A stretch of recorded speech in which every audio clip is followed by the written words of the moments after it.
નમસ્કાર મિત્રો, સ્વાગત છે તમારું એચએનજીયુ સ્ટડી પોઈન્ટ યુટ્યુબ ચેનલના એક નવા વિડીયોમાં. જીકાસ ઓનલાઈન કોલેજ એડમિશન 2026 માટે બીજા રાઉન્ડના ઓફર લેટર જે છે એ જાહેર કરી દેવામાં આવે છે. એના માટે એડમિશન કન્ફર્મ કરવાની તારીખો છે એ પણ જાહેર કરી દેવામાં આવી છે. તો આજના આ વિડીયોની અંદર આપણે જોઈશું કે બીજા રાઉન્ડ માટેના ઓફર લેટર તમે કેવી રીતે ડાઉનલોડ કરી શકો છો, તમારે એડમિશન કન્ફર્મ કેવી રીતે કરવાનું છે અને ક્યાં સુધીમાં તમારે એડમિશન છે એ કન્ફર્મ કરાવી લેવાનું રહેશે. જો બીજા રાઉન્ડની અંદર તમને ગમતી કોલેજ દ્વારા ઓફર ના આપવામાં આવે અથવા તો એક પણ કોલેજ દ્વારા ઓફર જ ના આપવામાં આવે તો તમારે શું કરવું? અને ત્રીજા રાઉન્ડ માટે રજીસ્ટ્રેશન પ્રક્રિયા શરૂ થઈ ગઈ છે, તો એના માટેની તારીખો કઈ છે, ત્રીજા રાઉન્ડ માટેનું મેરિટ લિસ્ટ ક્યારે આવશે, એ તમામ માહિતી આપણે આજના આ વિડીયોની અંદર જોવાના છીએ. તો હવે શરૂ કરીએ આજનો આ વિડીયો. તો તમે જોઈ શકો છો રાઉન્ડ 2 ઓફર લેટર જાહેર, ક્યાં સુધીમાં તમારે એડમિશન કન્ફર્મ કરવાનું અને એડમિશન કઈ રીતે કન્ફર્મ કરવાનું, ગમતી કોલેજમાંથી ઓફર ના આવી હોય તો શું કરવું. એટલે કે તમે 1 2 3 4 5 6 અલગ અલગ કોલેજની અંદર પ્રેફરન્સ આપેલી છે, એમાંથી તમારે જે કોલેજ માટે એડમિશન જોઈએ છે એ કોલેજ તરફથી તમને એડમિશન મળેલ નથી તો તમારે શું કરવાનું રહેશે. અને ત્રીજા રાઉન્ડ માટે રજીસ્ટ્રેશન પ્રક્રિયા શરૂ થયેલી છે, તો એની અંદર શું કરવાનું રહેશે એની આપણે સંપૂર્ણ ચર્ચા કરીશું. તો સૌપ્રથમ જ્યારે કોઈ પણ કોલેજ દ્વારા તમને બીજા રાઉન્ડની અંદર ઓફર આપવામાં આવેલી છે તો તમારું જે ઓફરનું બોક્સ છે એ આ રીતે ગ્રીન કલરનું થઈ ગયું હશે.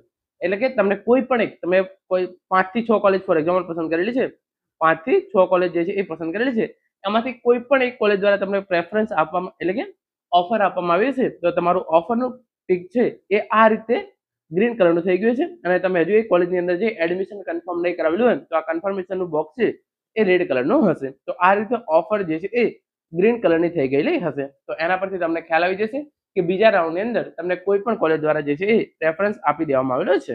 પછી આગળ તમે અહીંયા સ્ક્રોલ કરશો તો આ પ્રમાણે તમે જોઈ શકો છો, અહીંયા જે છે એ આ પ્રમાણે તમે જોઈ શકો છો, આખું લિસ્ટ તમે જે છે એ ફોનમાં જોઈ શકો છો.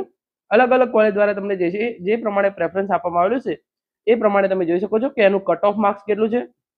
ફોર એક્ઝામ્પલ આ કોલેજ છે એનું કટ ઓફ છે, જનરલનું કટ ઓફ 483 છે, કેટેગરીનું કટ ઓફ 451 છે અને વિદ્યાર્થીના માર્ક્સ 449 છે. તો આ કોલેજ દ્વારા વિદ્યાર્થીને પ્રવેશ મળ્યો હશે નહીં. બીજી તમે કોલેજો જોઈ શકો છો, વિદ્યાર્થીનું કટ ઓફ છે 449, કોલેજનું કટ ઓફ છે 399 અને જનરલનું કટ ઓફ છે 457. તો આ કોલેજ દ્વારા વિદ્યાર્થીને જે છે એ ઓફર આપી દેવામાં આવી હશે. તો આ પ્રમાણે અલગ અલગ કોલેજો દ્વારા, તમામ કોલેજો દ્વારા જે છે એ તમને ઓફર આપવામાં આવી હશે. જે કોલેજ દ્વારા તમને ઓફર આપવામાં આવી છે એની ઇન્ફોર્મેશન તમે અહીંયા એપ્લિકેશન ઓફર ઇન્ફોર્મેશન પ્રવેશ ઓફરની માહિતી ત્યાં જઈને જોઈ શકો છો. કઈ કઈ કોલેજો દ્વારા તમને પ્રવેશ આપવામાં આવેલો છે એના સામે આ રીતે કન્ફર્મ ઓફરનું બટન જે છે એ આવી ગયું હશે. તો આ પ્રમાણે તમારે ચેક કરી લેવાનું છે કઈ કઈ કોલેજ દ્વારા તમને ઓફર આપવામાં આવી છે. પહેલા તમારી પ્રેફરન્સ ચેક કરી લેવાની છે, તમે જે 8 થી 10 કોલેજ પસંદ કરેલી છે એમાંથી કઈ કોલેજનું કેટલું કટ ઓફ છે, તો તમારી કેટેગરીનું કટ ઓફ કેટલું છે, જનરલનું કટ ઓફ કેટલું છે અને એ કોલેજનું કટ ઓફ કેટલું છે, એ પ્રમાણથી તમને ખ્યાલ આવી જશે કે આ કોલેજની અંદર તમને ઓફર મળે છે કે નહીં. અને તમે નીચે આવીને જોશો એપ્લિકેશન ઓફર ઇન્ફોર્મેશનની અંદર તો પ્રવેશ માટેની માહિતી, તો એની અંદર તમે જે કોલેજ દ્વારા તમને ઓફર આપવામાં આવે છે એના સામે કન્ફર્મનો ઓફર જે છે એ આવી જશે. તો એમાંથી તમારે જે કોલેજની અંદર એડમિશન લેવું હોય એમાં તમે જે છે એ એડમિશન આપી દેશો તો આ પ્રમાણે તમારા સામે જે છે એ ઓફર લેટર ડાઉનલોડ કરવાનો ઓપ્શન છે એ આવી જશે. તો અહીંયાથી તમારે સિમ્પલી જે કોલેજ સામે તમે જે છે એ કન્ફર્મ ઓફર કરશો, તમારો ઓટીપી છે એ જમા કરાવશો તો એના સામે ઓફર લેટર ડાઉનલોડ કરવાનો ઓપ્શન છે એ આ રીતે આવી જશે. તો સિમ્પલી તમારે જે છે એ જે પણ ગમતી કોલેજ દ્વારા તમને જો ઓફર આપી દેવામાં આવે તો એને કન્ફર્મ કરવાની છે અને તમારો ઓફર લેટર ડાઉનલોડ કરી જે તે કોલેજ ખાતે જઈ એડમિશન કન્ફર્મ કરાવી લેવાનું રહેશે. હવે આગળ આપણે વાત કરીએ, આ વાત થઈ ગઈ કે કઈ રીતે તમારે જે છે એ ઓફર કન્ફર્મ કરી શકો છો. તમે જોઈ શકો છો પ્રવેશ કન્ફર્મેશન એન્ડ કન્સેન્ટ રાઉન્ડ 2 10/6/2026 થી તારીખ 13/6/2026. તો 10 તારીખે બીજા રાઉન્ડનું આ મેરિટ લિસ્ટ છે એ જાહેર કરવામાં આવેલું છે અને એની અંદર એડમિશન કન્ફર્મ કરવાની જે છેલ્લી તારીખ છે એ 13/6/2026 છે.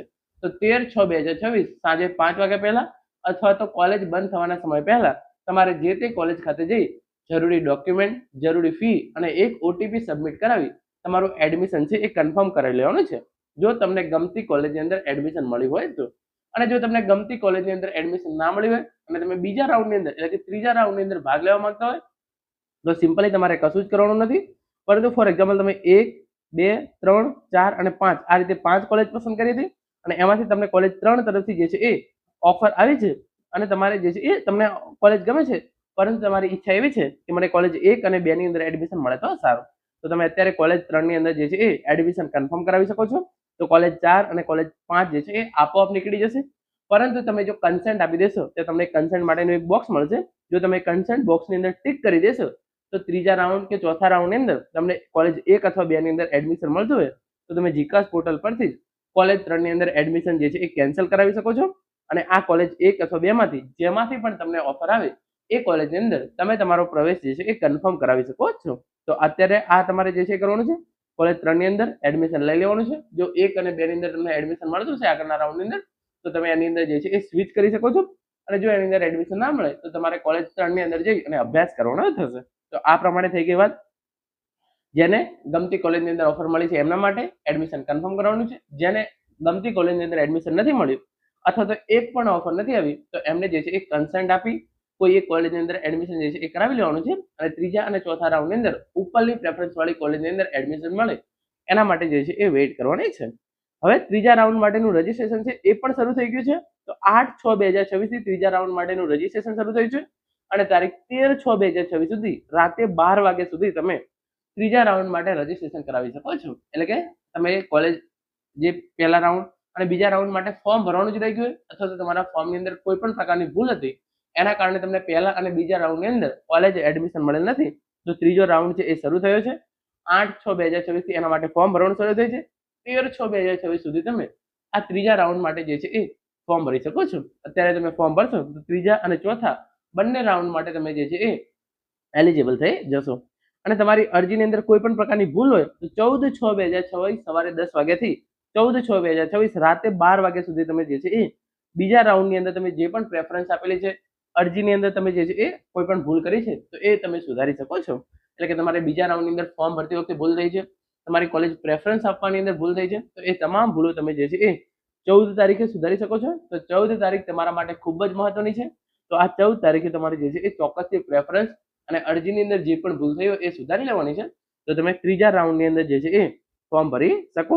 એટલે કે તમારું ફોર્મ જે છે એ ત્રીજા રાઉન્ડ માટે કન્સિડર કરવામાં આવે અને ત્રીજા રાઉન્ડની અંદર તમને ગમતી કોલેજ જે છે એ મળી જાય. તો 10/6/2026 થી 13/6/2026 એ કોલેજ ખાતે જઈ એડમિશન કન્ફર્મ કરવાની છેલ્લી તારીખ છે. 8/6/2026 થી 13/6/2026 સુધી ત્રીજા રાઉન્ડ માટેના જે છે એ ફોર્મ ભરવાના શરૂ થયા છે. તો એ ફોર્મ ભરવાની છેલ્લી તારીખ પણ 13/6/2026 છે. તમારા અરજીની અંદર કોઈ ભૂલ થઈ ગઈ હોય, તમે ઓછી કોલેજ પ્રેફરન્સ કરી હોય અથવા તો તમે જે કોલેજ ગમતી હોય એ કોલેજ તમારે પસંદ કરવાની રહી ગઈ હોય તો 14/6/2026 સવારે 10 વાગ્યાથી રાતે 12 વાગ્યા સુધી તમારે આ કામ જે છે એ ચોક્કસથી કરી લેવાનું છે. અને ત્રીજા રાઉન્ડનું મેરિટ લિસ્ટ છે એ 17/6/2026 થી 17 તારીખે જાહેર કરવામાં આવશે અને 20 તારીખ સુધીમાં તમારે એડમિશન જે છે એ કન્ફર્મ કરાવી લેવાનું રહેશે અને 15 તારીખથી 20 તારીખ દરમિયાન તમે રજીસ્ટ્રેશન રાઉન્ડ 4 માટે જે છે એ ફોર્મ ભરી શકશો. તો આ પ્રમાણે આજનો આ હતો વિડીયો. બીજા રાઉન્ડ માટેના ઓફર લેટર જાહેર થયા છે.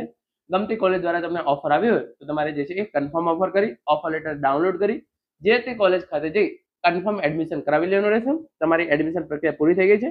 હવે તમારે કશું જ કરવાનું રહેતું નથી. જ્યારે પણ જે છે એ કોલેજ દ્વારા કોલેજ ખુલે તો એ કોલેજ ખાતે જઈ અભ્યાસ શરૂ કરી દેવાનો રહેશે. પરંતુ જો તમને ગમતી કોલેજ દ્વારા ઓફર ના મળી હોય અને બીજી કોઈ કોલેજ દ્વારા ઓફર મળી હોય તો તમારે અત્યાર પૂરતું એ કોલેજ ખાતે એડમિશન કન્ફર્મ કરાવવાનું છે. ઉપરની કોલેજની અંદર એડમિશન મળે તો જે તે કોલેજ ખાતે એડમિશન કેન્સલ કરાવી ઉપરની કોલેજ ખાતે જઈ એડમિશન મેળવી લેવાનું રહેશે.